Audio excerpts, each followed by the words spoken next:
తెలుగు వాళ్ళు మైథాలజీ కథలు తీసినంత గొప్పగా భారతదేశంలో ఇంకెవరు తీయలేరనేది పురువుడు మ్యాటర్. మనం తీసినట్టుగా రామాయణం కానీ, భారతం కానీ, భాగవతం కానీ ఇంక ఏదైనా మైథలాజికల్ స్టోరీని తెలుగు వాళ్ళు తీసినంత గొప్పగా ఇంకెవరు ఏ భాషలో తీయలేరు అనేది మనందరికీ తెలిసిన విషయం. అది రీసెంట్‌గా కూడా 'ఆదిపురుష్' అనే సినిమాని తీసి బాలీవుడ్ ఎలాగైతే చేతులు కాల్చుకుందో, అంతకుముందే బ్లాక్ అండ్ వైట్ కాలం నుంచే రామాయణాన్ని మహాద్భుతంగా తీసినటువంటి హిస్టరీ తెలుగు వాళ్ళకుంది. అట్ ద సేమ్ టైం మైథాలజీని సోషలైజ్ చేస్తూ తీసినటువంటి సినిమాలు కూడా తెలుగులో మనం చాలా చూసాం. అందుకు తగ్గట్టుగా మంచి విజయాలు సాధించిన సందర్భాలున్నాయి. కాకపోతే ఆ మైథలాజికల్ స్టోరీస్‌ని సోషలైజ్ చేస్తూ తీసేటువంటి కథలు చాలా కాలంగా తగ్గిపోయాయి. వాస్తవంగా రాలేదనే చెప్పాలి ఈ మధ్య కాలంలో. అలాంటి లోటుని పూడుస్తూ ఒక కొత్త సినిమా రాబోతా ఉంది.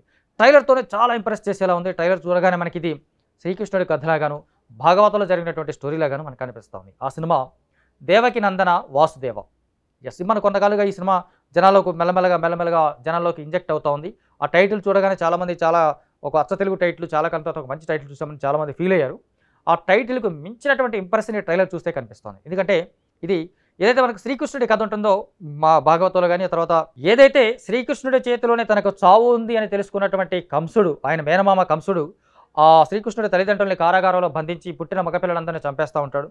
ఆ తర్వాత చివరిగా పుట్టినటువంటి శ్రీకృష్ణుడిని మెల్లగా ఎలాగా వసుదేవుడు అలా ఫాదర్ వసుదేవుడు తప్పించి ఆ తర్వాత అతన్ని గోకులానికి పంపించడం, ఆ తర్వాత అక్కడ కృష్ణుడు పెరిగి పెద్దవడం, అటుపై ఆ కంసుని తనే సంహరించడం అనే కథ మనకి భాగవతంలో ఒక పార్ట్‌గా మనం చూస్తాం. అదొక అద్భుతమైనటువంటి గాథ.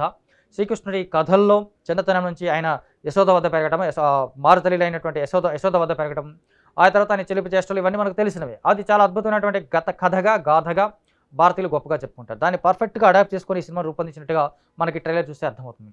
తనకి ఒక మేనమామకి అతని మేనల్లుడి చేతుల్లోనే చావు ఉందని తెలిసినప్పుడు ఆ మేనల్లుడిని తన వద్దే పెంచుకొని మృత్యువుని తన వెంటే తిప్పుకుంటున్నట్టుగా ఒక స్టోరీని క్రియేట్ చేసుకొని ఆయన కూతుర్నే ఈ కుర్రాడు ప్రేమించడం, ఆ తర్వాత వాళ్ళిద్దరి మధ్య ఒక గొడవ రావడం, ఆ గొడవ తర్వాత ఈ కుర్రాడు అతన్ని ఎలా సంహరించాడు, లేదా అసలు సంహరించడానికి ఉన్నటువంటి ప్రధానమైనటువంటి కారణాలు ఏంటి, ఇతను పెరిగిన తల్లి యశోదలాగా మారుతల్లి, ఒకవేళ మారుతల్లి అయితే ఇతని పేరెంట్స్ ఎవరు, ఆ పేరెంట్స్ని ఎవరేం చేశారు అనే ఒక ఇంట్రెస్టింగ్ పాయింట్స్ ఎలిమెంట్స్ ఈ ట్రైలర్లో చాలా కనిపిస్తూ ఉన్నాయి. దానికి మించి మేకింగ్ పరంగాను, టేకింగ్ పరంగాను చాలా స్టైలిష్‌గా ఉంది.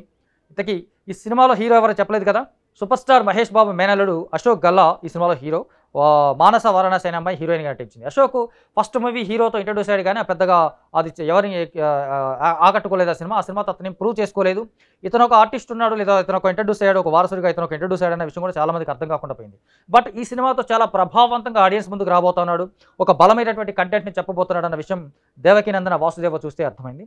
నిజానికి కరెక్ట్‌గా శ్రీకృష్ణుడి కథని ఇట్లా సోషలైజ్ చేసుకొని కమర్షియల్ ఎలిమెంట్స్ లవ్ కానీ, యాక్షన్ కానీ, డ్రామా కానీ, సెంటిమెంట్ కానీ, కామెడీ కానీ ఇవన్నీ మిక్స్ చేసుకొని ఒక అద్భుతమైన కథని ఇప్పుడు ఏదైతే మనకు పాన్ ఇండియా డైరెక్టర్‌గా అవతరించాడు, తనకంటూ ఒక యూనివర్స్‌ని క్రియేట్ చేసుకున్నటువంటి ప్రశాంత్ వర్మ ఈ కథ రాశాడు. యాక్చువల్‌గా అతనే డైరెక్ట్ చేయాలి. కాకపోతే అనుకున్నటువంటి పాన్ ఇండియన్ కమిట్మెంట్స్ వల్ల డైరెక్షన్ అర్జున్ జంధ్యాలకు ఇచ్చాడు. సో అర్జున్ జంధ్యాల ఇంతకుముందు గుణ 369 అనే ఒక కమర్షియల్ హిట్ అయినటువంటి సినిమాని రూపొందించినటువంటి డైరెక్టర్ అతను. అలాగే దీనికి డైలాగ్స్ సాయి మాధవ్ బొర్రా రాశాడు.